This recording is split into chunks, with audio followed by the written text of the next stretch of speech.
So, what I think it was chapter 17 deals with is labor, wages, and earnings. And we all know that, wages are the price paid for labor. Keep in mind, it includes when your boss, we just made mention of the fact of, hey, bosses are going to pay you, okay, or willing to pay you your marginal product, or your marginal revenue product. How much are you earning for them? Whoops. Why are we not? Okay, they're willing to pay you up to your marginal revenue product. Keep in mind, that includes your fringe benefits. So yeah, your pay may be $10 an hour, but then if they have to pay into Social Security, which they do, if they pay perhaps for your health insurance or help pay for it, if they help, put some money away for retirement, whatever that might be, all of that,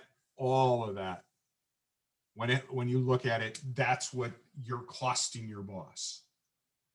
Okay, that's what you're costing your boss. Quick note between nominal and real, for those of you that had me in macro, you'll hopefully remember this. Nominal is the amount you're getting paid. Real is inflation adjusted. Okay, so the nominal is the wage you're getting paid. Real is inflation adjusted. Okay, I always like to mention that, when I was 16, 17, 18, the minimum wage was $2.35. Okay, and that's what it was in the day. Now, if you bring that up to current numbers, I think it's like $9 or $10 an hour. Okay, if you account for inflation. So the real wage is like 9 or 10, which is why you hear that the current minimum wage has not kept up with inflation. Notice we are highly paid, but not the most highly paid. Okay, now this is older. This is from 2011. We're near the top. Okay, we're near the top, but we're not the highest paid workers in the world, and we haven't been. Okay, now are we near the top? Yes. Are there a lot of people below us? Yes. Okay, now notice Mexico is on here, and the idea is often, and we talk about this, and I talk about it in macroeconomics. The question is, well, how can we, if our wages are 3 or 4 times what they are in Mexico, how can we compete? Okay, and my argument is always, it's more than just what you get paid. It's how efficient you are, how productive you are. Okay, and the fact of the matter is, Americans are very productive. The demand for labor depends upon productivity. And why are we so productive? Okay, we have a ton of capital. Okay, and if you think about it, okay, think about what we're doing here today. We're all on Zoom. Let's suppose there's 20 of us in class. Let's suppose instead of meeting in the classroom, or instead of meeting on Zoom, we were meeting in the classroom. If there were 20 of us and it took us a half an hour each to drive to campus, some of us more, some of us less, okay, that's a total of 10 hours. Keep in mind, that's only one direction, so 2. Our using Zoom today saves 20 hours. It gives us in total 20 hours more time. That's productivity, folks. That's time that we can spend doing other things. Driving to and from campus is not very productive. It means as soon as I'm done with this, I can go ahead and do something else, and you can too. So we have a ton of capital. Okay. We also have a lot of, obviously, national resources. We are blessed. We have great land for growing crops. We have a lot of the natural resources we need. We have great technology. And then the last one, and the one that we've been trying to get more of for the last, I don't know, probably 40 years, is improve labor quality. And typically we think of this through education. Okay, to the extent you're better educated, you have, you're more productive. Okay.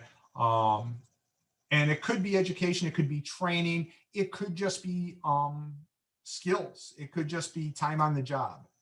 Okay. There's a lot of evidence that says, you know, people in their 50s and 60s, they may not be quite as fast on their feet, so to speak, but because of their not only their education, but because of their experience, they're more productive than younger workers. Okay, so labor quality matters. And as time has gone by, real wages have gone up. Okay, real wages have continued to go up. Okay, why have real wages gone up? Real wages can go up because your marginal revenue product goes up. And how can I get your marginal revenue product to go up? By making you more productive. Okay, now this, I mean, if you look, and this goes back to 1960, so this is like, what, 60 years of data. Notice what has happened. And, you know, you can argue the numbers have flipped, and that's, you know, some of the arguments in Congress and what have you. For the most part, wages follow productivity. If you look at those two lines on that graph, they're relatively speaking parallel. Okay, they're relatively speaking parallel. Now you can easily make an argument that back here, pay has not kept up with productivity. Okay, and there's a bunch of possible reasons for that. Okay, one might be Chinese imports. One might be, you know, that's probably the big one we'd point to. So something's happened in the last, let's say, 15 years. Okay, where those two numbers, but in general, you get paid based upon how productive you are, which, going back to our discussion a little bit earlier before I started recording class, and we were kind of talking about some of those other numbers. One of the reasons why people get paid different amounts for different jobs, even within the same company, is because they're valued less, or perhaps they're not as productive. Okay.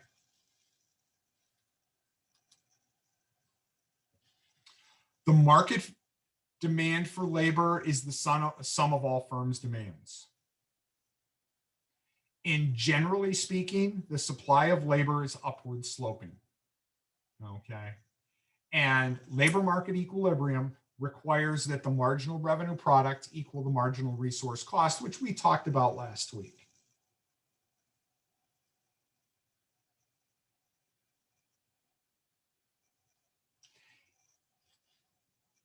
In a purely competitive market, okay, in a purely competitive market, okay, on the left, you'd have the supply and demand, okay, and then on the right, for an individual firm, it would look a lot like pure competition. They'd look at that $10 an hour wage, and that would be what they would have to pay, okay. I often argue the mill is a blessing and a curse. Okay, and you're going to see why over the next couple of graphs as I put up some other markets, what have you. But the blessing is they pay great wages. They offer great pay, great fringe benefits, all the rest.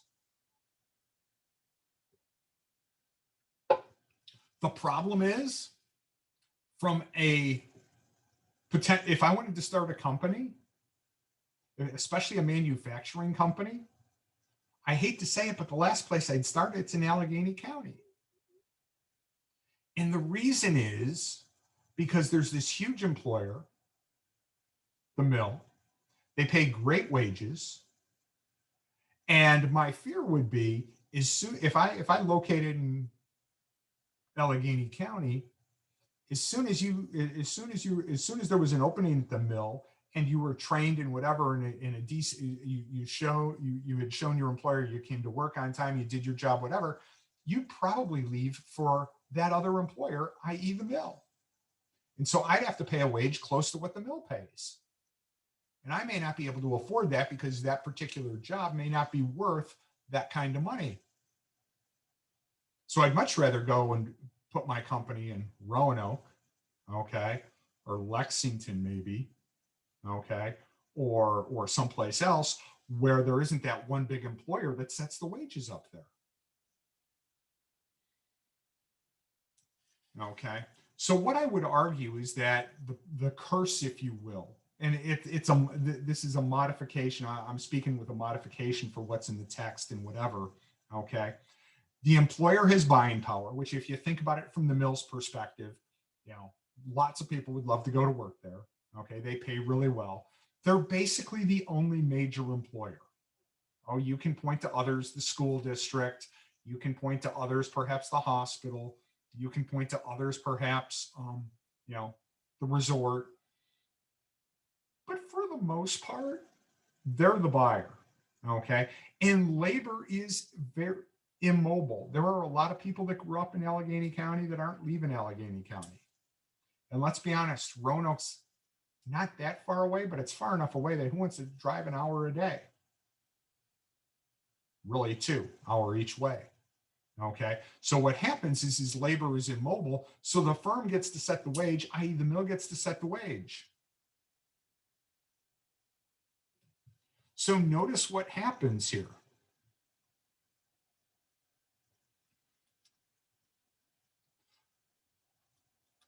Look, they're going to pay, okay, they're looking for the marginal revenue product equals the marginal cost, and the wage rate should be up there. Okay. They end up paying that wage there. Okay. So they value it higher than it's getting paid. Now, not so much at the mill, but that's what would happen with monopsony power. Some examples. And so what happens is they maximize profit by hiring a smaller number of workers. Some examples, professional athletes, okay, teachers, okay, nurses, okay. Now that's on, that's on the supply side, if you will, but it works both ways, okay. It really does work both ways, okay. I mean, when you think about it, nurses, most of the good nursing jobs are at the hospitals, what have you. They're the only employer for them. Yeah, you can go work for, the doctor's office or what have you. But for the most part, and it's becoming perhaps even worse when everybody's with either Lewis Gale or Carillion. Who's got all the power? Who sets the wages for those nurses in this case, what have you? Those folks do. Questions?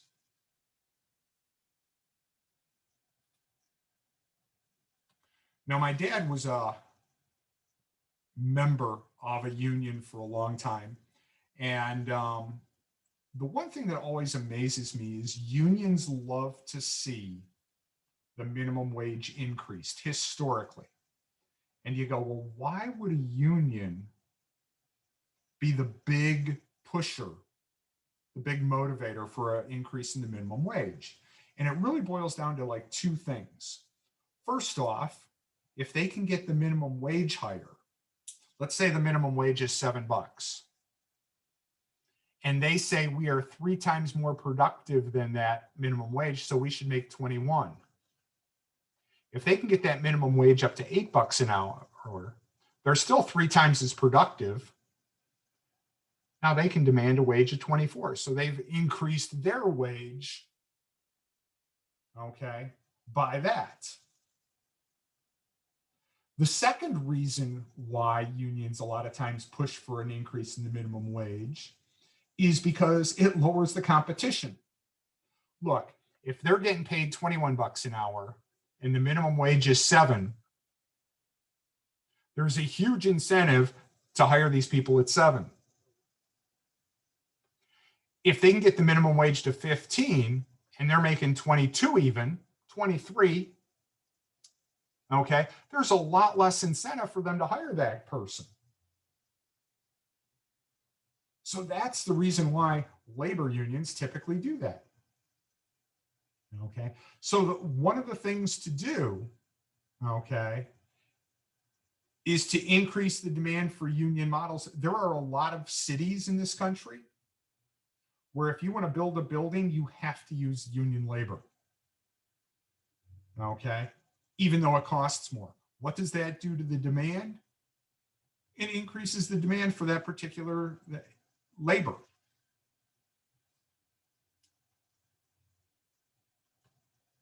Okay. My dad was a member of a craft union. By craft unions, we think of things like electricians, plumbers, those types of works. Okay. And what they're doing is restricting the supply. Okay. What they do is restrict supply. Okay. And frequently they're against immigration because immigration is going to compete with them as electricians or laborers, what have you. They're not going to want kids to work, which makes sense. Okay.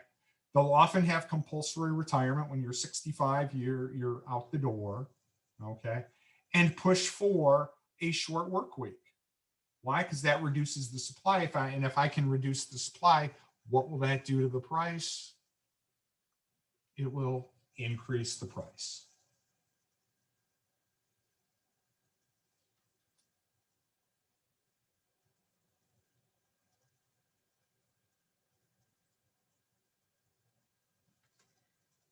So what's the purpose frequently of the craft unions? To reduce the supply.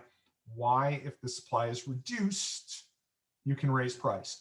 A great career for a lot of people is to be a plumber, an electrician, a carpenter, whatever.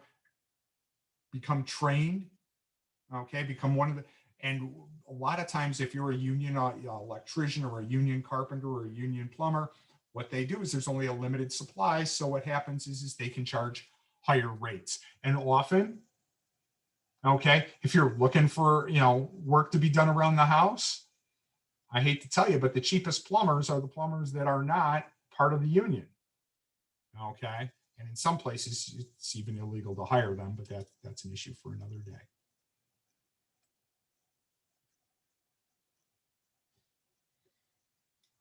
There are some, what they call industrial unions, where they try to have everybody at the company in the union. And the reason why they do that is because they don't want them to be able to use cheaper labor to do some of the jobs within the firm. Okay. If they had, one group that was earning less, they could use those employees to produce things. If the expensive union guys went on strike, they could use the cheaper union guys or the cheaper employees to produce the good. So what they do is they don't want to do that. And so what they'll do is they'll get everybody in that company as part of their union. As my dad used to always tell me, and this was, keep in mind, back in the 70s, 60s, 70s, early 80s, hey, the reason why we can afford what we afford is because of the union. And they are successful in keeping wages higher. Now, a quick note, okay? Today, most of the unions, most unionized people are in services. And a lot of times they're teachers, government employees, police, fire, what have you, okay? So, and keep in mind that ultimately leads to higher costs, which raises your taxes.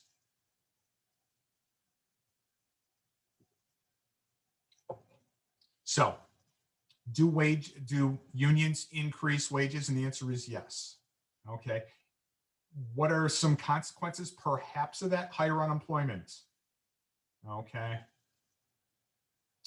And there's also a restricted ability to demand higher wages. You can't earn more because everybody in the union earns the same amount. Okay. Now, might it be efficient? And the answer is yes. And the reason is employers get a secure, loyal, and motivated workforce. One of the things you've seen, Target, Walmart, what have you do is raise their starting wage to $15 an hour. One of the ideas behind that, okay, and once again, it hurts a lot of small businesses by them doing that, okay, But one of the things they're trying to do is have a loyal, motivated workforce so that those employees come. You're not going to leave the $15 an hour Walmart job for the $10 an hour job at, put in there wherever you want.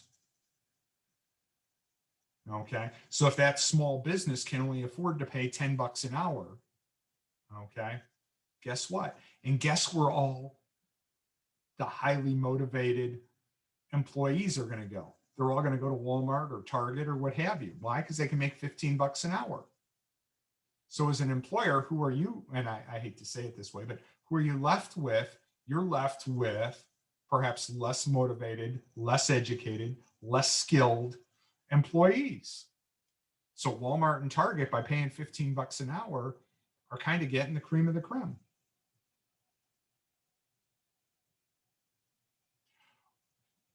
We already talked about, minimum wage. I did that before I started the recording for today. The case for the minimum wage is that, the case against is that there's going to be unemployment. The case for it is that you're going to get paid more. And keep in mind the idea, if you're paid more, you can also spend more. Okay. And, keep in mind, that's as long as you have a job. You can't pay, you're not getting paid more and you can't spend more if they cut your hours. You can't pay more and can't spend more if they lay you off. So it sounds really good, but you got to keep your job in order for it to work. Best rates, I would argue, are state and local. Okay. They know what the market is in their particular item. The evidence and conclusions are all over the place, folks. You'll hear people say, oh, if we raise the minimum wage, people are going to lose their jobs. Can I find evidence of that? Yes. You'll also find evidence that when the minimum wage went up, unemployment did not go down, or unemployment did not go up, pardon me. Okay. And there are situations, and I think the most recent was they did a study in Philadelphia or in the Northeast there, where they raised the minimum wage and everybody was saying, oh, we're going to lose, employees, and they didn't. So it's kind of, it's all over the place as far as conclusions go, what have you. I think one of the issues has been that for the last 7 years, other than when we, last year, which was an anomaly, we've had relatively speaking low unemployment rates. And when you raise the minimum wage and people are already paying more than that or at that, it really has no effect, because keep in mind, it's a floor. And if the price is, if the floor is set below equilibrium price, it has no impact. So bottom line is minimum wage is all over the place. Okay. Some people argue, it'll cost jobs, others it won't.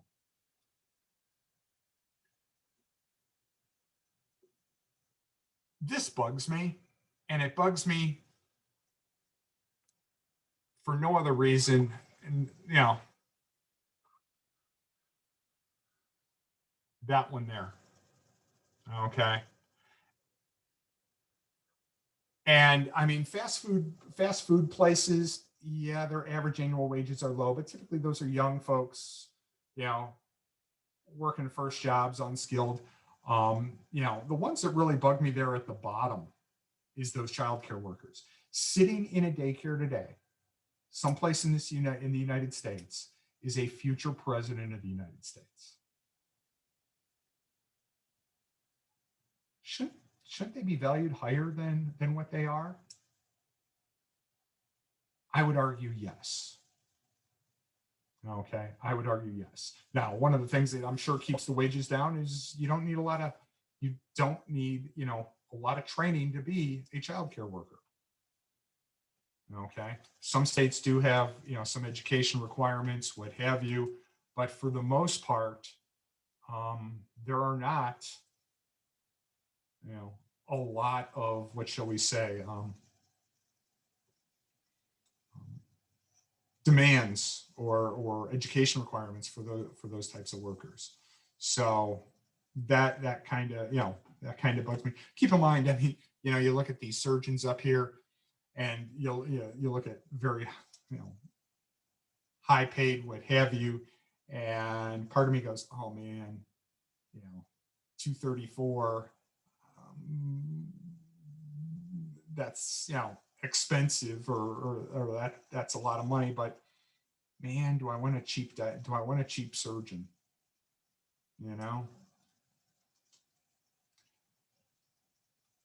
The reason why we have all this, and as we mentioned earlier, even within a same employer, you'll have different pays for different jobs, is because each group, okay, has their own supply demand. I mean, I mentioned the buddy of mine that pays $15 an hour for delivery, and he goes, that's all they're worth. Okay. And they can look at other people in that firm that make more, and he goes, but they produce something that's higher valued. Okay. The bottom line is, and this, for those of you making minimum wage or near minimum wage or low, ultimately, you get paid what you're worth. Okay. You may not like it, but you get paid your marginal revenue product. Okay. And if your marginal revenue product is high because you're very productive, or you're providing a service everybody wants, you're going to get paid a lot. If you're providing a service that's not very highly valued, what have you, you're not. And it kind of sucks. But for the most part, as we saw last week, when we were talking about wage differentials between men and women and what have you, they're about the difference is very small when you account for difference in skills, talents, and abilities. Okay. So what explains those wage differentials, both across occupations, and you could argue across, various sex, or you could argue ethnic. Okay. You can argue a lot of it. Now, is there some discrimination? Yes, without a doubt. Okay. But a lot of it, especially between jobs, marginal revenue productivity. How productive are you? Okay. And the thing to realize is that there are a lot of non-competing groups based upon ability, education, and training. Okay. I mean, a lot of times you hear folks say, well, how are we going to compete with the Mexicans if they're making, as we saw earlier in the class, a third or a fourth of what we are? And the fact of the matter is, hey, if you're just looking at wage, you're 100% correct. But when you start looking at other things such as language, training, okay, supply of things like electricity, okay, is it virtually always on like it is here in the United States? Okay, what are the roads like? When you start putting all those other things in there, all of a sudden, yeah, they're making less than we are, but they're nowhere near as productive. Okay, you go to parts of Africa. I was reading a report, and they thought this road they thought, hey, they looked at a map and they go, oh, it's only 60 miles. We can do that in an hour. And it wound up taking them 4 hours, and they had to pay off a couple of people just to move it from point A to point B. That's not productivity.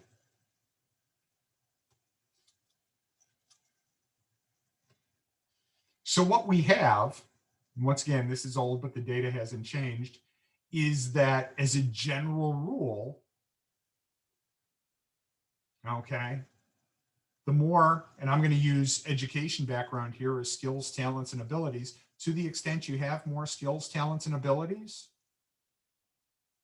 you get paid more. That's the reason most of you are in class today, to get the promotion, or to go on to get to Radford or JMU to get a bachelor's degree. Okay, why? Because those people they also tend to have a lot more stable employment. Come fall, when I'm teaching macro, we're going to, the recession in 2008, 2009 was a man recession. It was the men that lost their jobs. Okay, why? Because they were in construction and construction was slaughtered. In 2019 or 2020, let's say, it's a woman recession. Why? Because most of the businesses that were closed and the services that were shut down are ones where women work. Okay, so I mean, even in both cases though, 2008, 2009, it was construction workers. In 2020, it's women, and it was predominantly women in service jobs that typically are going to fall down there. Okay, women with bachelor's degrees can work from home. The woman that is the waiter or the waitress, I should say, or the woman that is works at the hairdresser or at the massage, or all those types of services that are great jobs, okay, lost their jobs.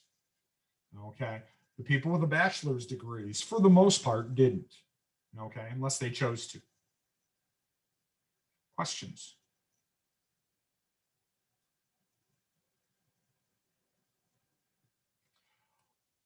One of the things, and we're going to talk next week. Next week's the last week of class, and we're going to talk about healthcare next week, and it has issues for workers prevented from moving to higher jobs.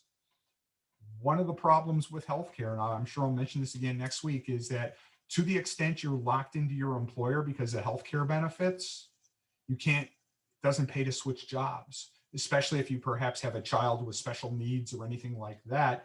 You can't afford, and especially an employer where you can't perhaps qualify for fringe benefits for 30 days, 90 days, 180 days. What do you do if you've got a special needs child that needs medical care, on a constant, regular basis, what have you? So that creates problems. There are also market imperfections. We'd love to know that the market is always, perfect, but there's a lot of times where, lack of job information. And one could argue this has been a problem for women. Knowing what, I hate to say it, but knowing what they're worth, knowing how their skills are valued. Okay, there was evidence years ago, that they weren't as confident. They didn't know what they were worth. Geographic immobility. I've had a number of times where I've talked to a student, whatever, and go, "You can make a lot more money in Roanoke," and they go, "Yeah, but we don't want to move." Okay, and that creates wage differentials. Okay, unions do. We already talked about that. Government restraints. I think I've got a slide yet, if I recall correctly, that's going to talk about that. Things like licensing. Okay, and yes, discrimination. Although discrimination, I would argue, as I argued last week, is a lot smaller than the numbers you read about in the press. Whoops, I guess not. Whoops. Sorry about that. I lied. So let's go back here.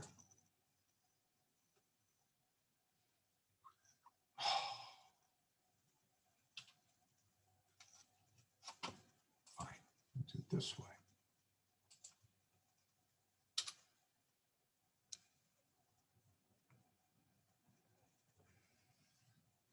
Things like license requirements. Okay. A lot of governments, and by that I mean state and local, have created licensing requirements for items that you want to sometimes say, really? And there are some places, and this is one of the more absurd ones that are out there, where in order to braid hair, you need a license to do that. Now, good Lord, almost almost anybody could learn to braid hair. If somebody's going to pay you for it, why do you need a license for braiding hair? Okay, it would seem to me that would be something where who's going to get hurt? You know, if it's a poor braid, just go home, wash it out, and, you know, don't go back to that person. But there are some places where you need a license to do something is seemingly innocuous, is to braid hair. And the government often puts these licenses in place at the behest of people. Why? To increase wages. Why? If it's harder to get in, if you need a license to braid hair, doesn't let just anybody in, only those that have the appropriate license. Any questions?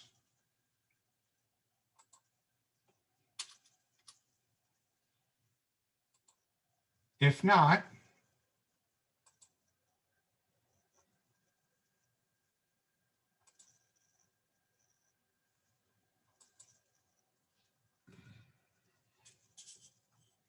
next week. And a quick note, next week is the last week of class.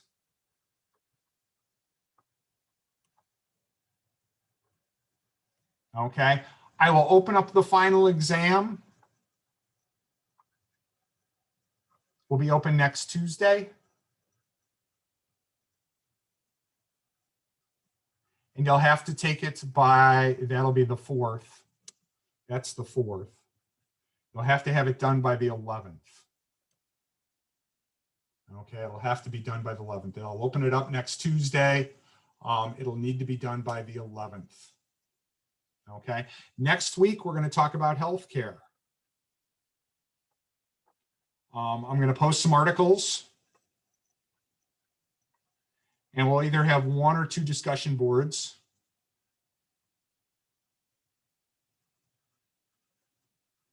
Okay, so we're going to do the Learn Smart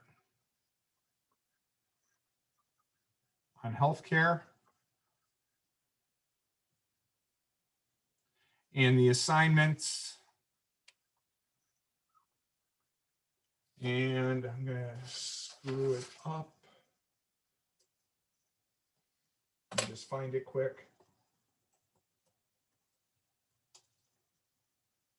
If I can.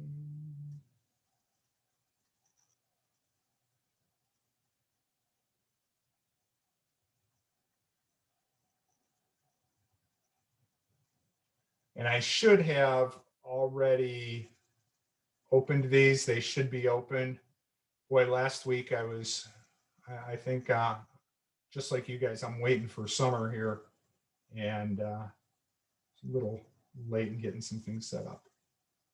Yeah, it's chapter 16 and 17. Assignment for chapters 16 and chapter 17. And I've opened up healthcare, and so for next week, Learn Smart on healthcare, assignment for chapter 16 and 17, articles, and I'll have 1 or 2 discussion boards. Any questions?